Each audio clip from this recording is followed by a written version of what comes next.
Sanibonani bomama base South Africa. Sanibonani bomama base South Africa. Ngiyabonga impendulo yenu. Igama lami baba nguphindile ngwakaNkrumi ngoba ngashada ngimncane ngwakaNcube Sibongo. Baba ngiyazithoba phambi kwakho. Ngadlengulwa baba. Ngadlengulwa abafana abawu8 eThembisa. Ngahamba ngayo report case. Abafana they told me straight ukuthi angeke baze baboshwe. Bazophuma into abayijwayele. I was surprised. And angazi lutho ngepolice station, angazi lutho ngomthetho wamaphoyisa. Ngabuyela ekhaya yahamba icase. Ngithe ngisa attend kanjalo ecourt. Kwasukelela ngelinye ilanga magistrate in court 6. Wathi the case is struggle of the road. I'm not on law system. Angazi ukuthi uthini lo baba kimi. Ngabona ngabafana bephuma. Abafana besikolo. Yamachini ukuthi abafana besikolo banjani abaselokishini ngithi. Baphuma bama ngaphandle. Bathi phuma sifuna ukukukhombisa. Ngihamba nezingane zabantu la ezingisupportayo. Mele ngiziprotect ukuthi siyofika ekhaya. Amaphoyisa eThembisa ayahluleka ukwenza lokho. Asibukele ukuthi sizophuma kanjani. I went to the dustbin and ngathola amakolkoti we-cold drink. Ngawahlephula phakathi. I gave my sister half. I give abalandeli bami half. I told them that I cannot protect you guys. I want you to kill them. Masiphuma la osondela kuwe, kill them. Please, I'm begging you. We went out and they were doing this patches nyana ukuthi sandlula, and then we got a lift from the corner. Elinye iphoyisa belikhona police court. Like no, angikwazi ukuhamba ngenyawo, thing penny lift. Wasiphi lift sayekhaya. And then I met up no sisi. Usisi waye wasePower. Lo sisi wathi kimi sisi ngiwasePower mina. Singakunceda ngale case yakho. Ngathi nginganceda kanjani sisi wathi ngizokuthumelela umuntu. I was very happy ukubona umuntu omhlophe elokishini ekhaya edining room kamkhulu wami. Wafika umlungu. Very funny wayengafuni itoliki. Angisazi isilungu. Ngiyaxakela lo mlungu sokhuluma kanjani manje wathi ngicela ungichazele ukuthi kwenzakaleni. Ngamchazela. What we're taking this case too far now. We're taking the case to Wynberg Magistrate Court. Sahamba sayo Magistrate Court Wynberg. Saforced ukuthi mabayithathe case yami because we don't want to go to Magistrate Court at Tembisa. They took my case. I attended there. I testified a court. Not in closed camera. I testifier. I was cross-questioned by a lawyer yabafana. When Fineke is Kwebo, I was so surprised. I found out that the lawyer is not on practice. Then I found out that ngenze into nje bengibukisa ngami emphakathini. So ngihlala nomkhulu ekhaya. Angikwazi ukuthatha that pain engiyiphethe court ngibuyele nayo kumkhulu wami. I asked abantu basePower with their transport, please, can you please transport us to High Court? We're going to High Court now. I want them to kill me at High Court. We went to High Court. We sit at High Court. We sit inside High Court. We disrupt our court. It was me and members of 189 and members of Power. We sit there. We got arrested. I got naked because I was very angry. I got naked to show them, this is my body. This is the body that I didn't want them to touch it. So I got naked for that. We attend the case for 5 years. In bengithi mangifika court iqala phansi case. Mangifika kwenye court iqala phansi case. So a High Court sa attender bathola isikwebo. I was not happy ngesikwebo. Kangangokuthi angizange simamele size siphele isikwebo. I went out because ngibona ukuthi nala kusahlekiswa ngami. Ngizele ukuzocela uncedo kodwa ngiyakhonjwa. Ngangiphendula ama lawyer I8. Ngibhizi ngiphendulana nabo ukuthi ngirejwe kanje. ngirejwe ka left, ngirejwe ka right. I didn't notice all of those things, mangrejwa. Nokuti Apollo, where was it on my back? But there was an Apollo. I have to describe ukuthi beka left or ka right. These people, abaya ema court, and the baby ama lawyer, wama perpetrators, they are killing us. And you allowing them, President, to kill us. They are killing us inside the court, where we're supposed to be protected. I'm not protected inside the court, I'm not protected in the court. It went away. Before the court, Ipela, I went to hospital for the first operation. I had the first operation because I couldn't walk. What they find out that the time they raped me in 2 years back, they put the bread plastic on my vagina. That bread plastic is still there. That's why I can't move my leg. They did the first operation. I went home. In 2 days' time, I went back to the hospital because I couldn't eat. Everything was coming out from my mouth. I eat, I drink water, it was coming back to my mouth. They took me back to hospital. They saw something on my stomach. They operated me again. I went back home. After a year, I had a bone on my stomach. I went to hospital. They operated me again.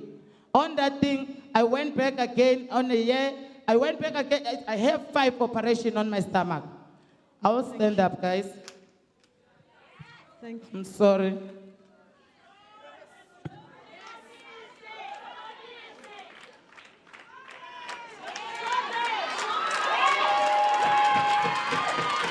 I was not born like this, President. I was not. Lama operation in Watole, ngenxa yokuthi ngila South Africa, and in regime. And I'm very, very heartbroken, because no mama. Kule section abangrepa kuyo no mama. I can't go home. Ngihlala kamkhulu wami. I can't go home, because the system yami decided to take the boys out of the prisoner. Mangi court, bangitshela ukuthi bazobavalele. Mangi court, no one explained it to me. Good, my city 16 years, city 4 years. No one is explaining that point to us. I'm asking for all the survivors of South Africa. President, why don't you start from 50 going upwards this way? Kungabi kunalento ekuthiwa yini parole. Mangabi ne parole ngempilo zethu, President. I'm begging you right now. Thank you. Thank you, Phindile.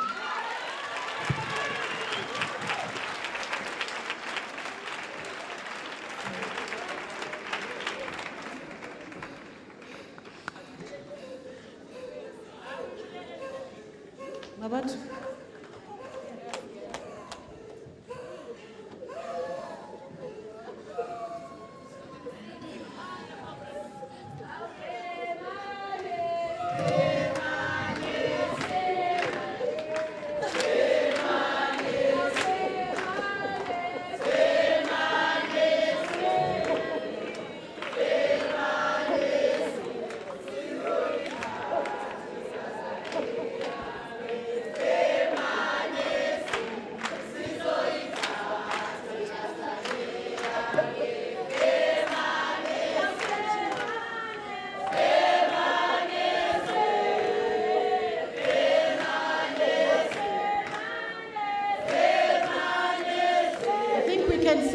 To encourage her.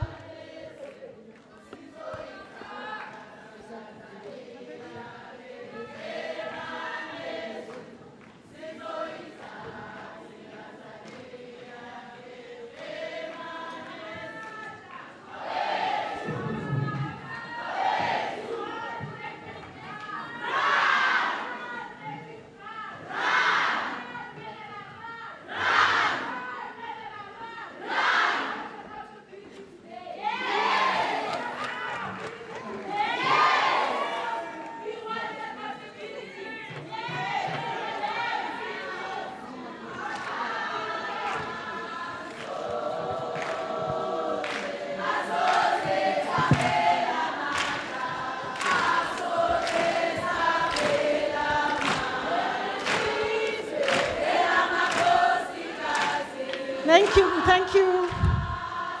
Thank you.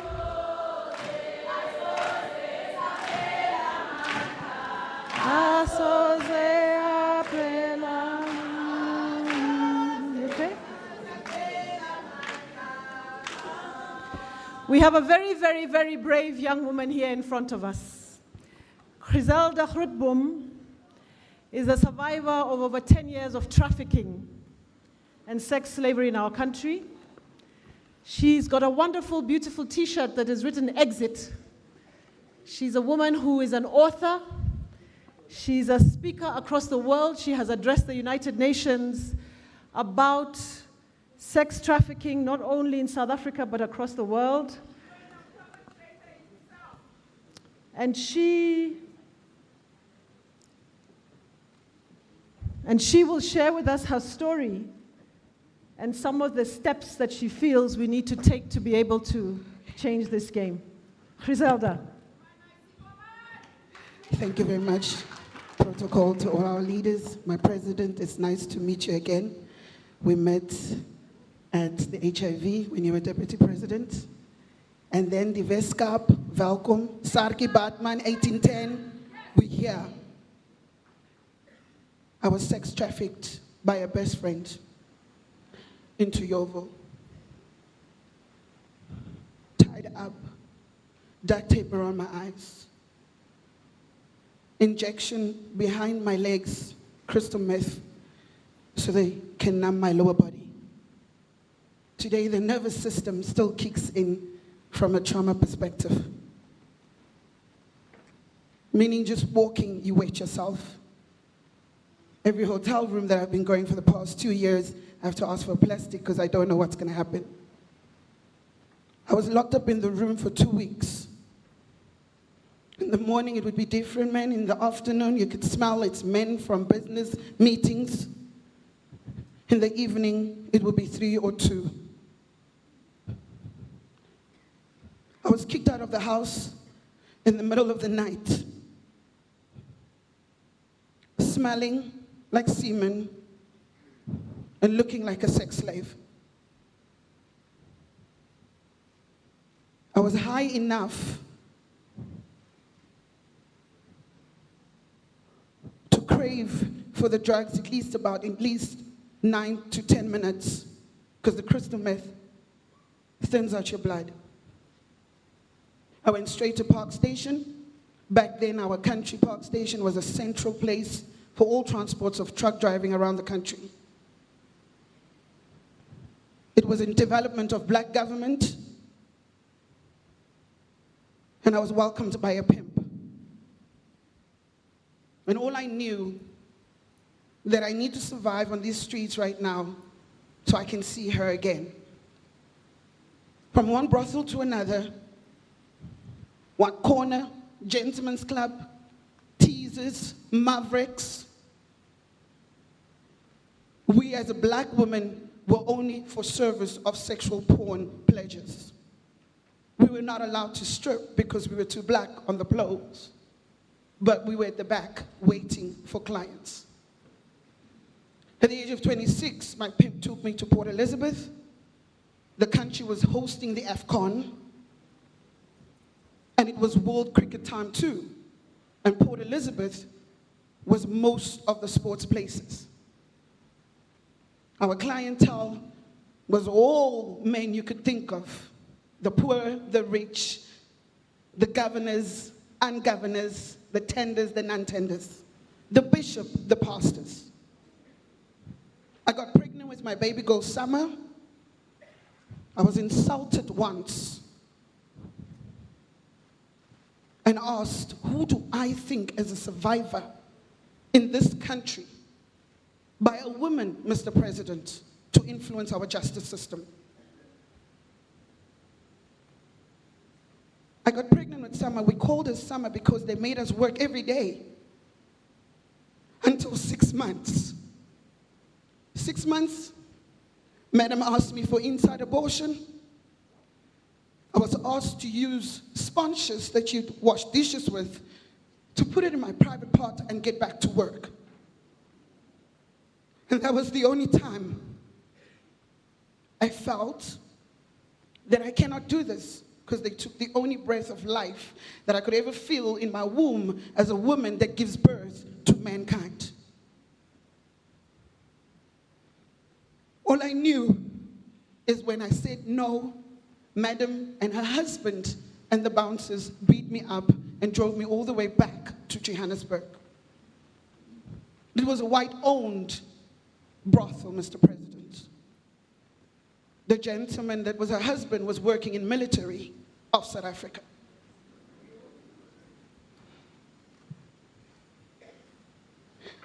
I woke up a month later in the hospital, blessed to meet the good saints.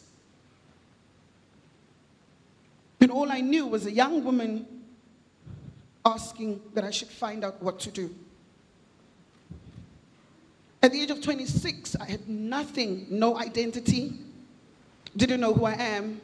The state didn't accommodate a 25-year-old black South African woman after freedom, a shelter or care or rehab. Police used to tell me I need to give them favors for them to keep me inside sometimes to deal with my health. Nurses used to sell condoms to me because they didn't want to give us condoms. They would tell us, these condoms are not for business, but for your protection. So how can you be protected if you're busy selling your vagina everywhere? Criticism came from systems of all levels. And as a survivor, I get questioned as a black woman today. Why did you never go back?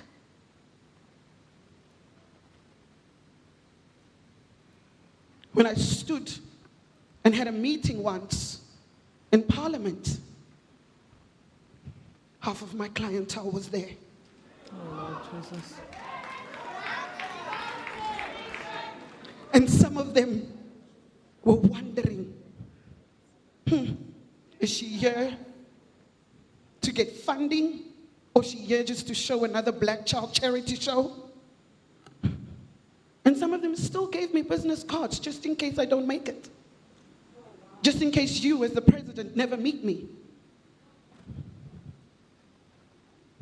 I got my rehab by the assistant, by the beautiful girl I met at the hospital. I was 27. And at 30, we were staying at Home of Hope, and the lady is still here.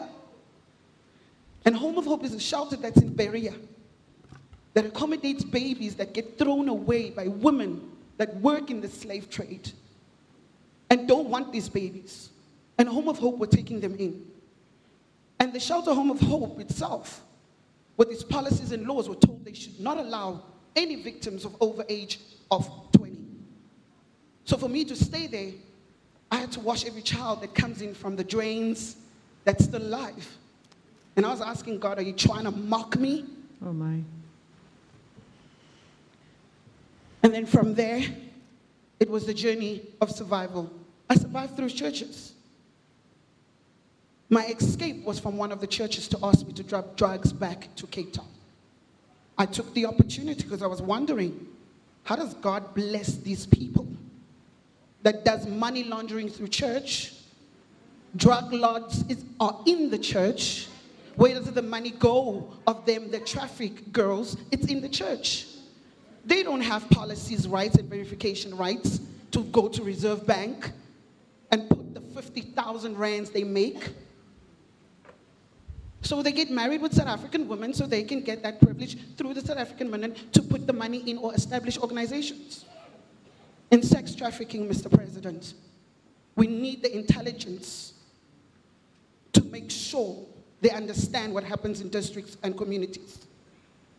We need SABC to stop being an ally of pimps when they see an under 18-year-old.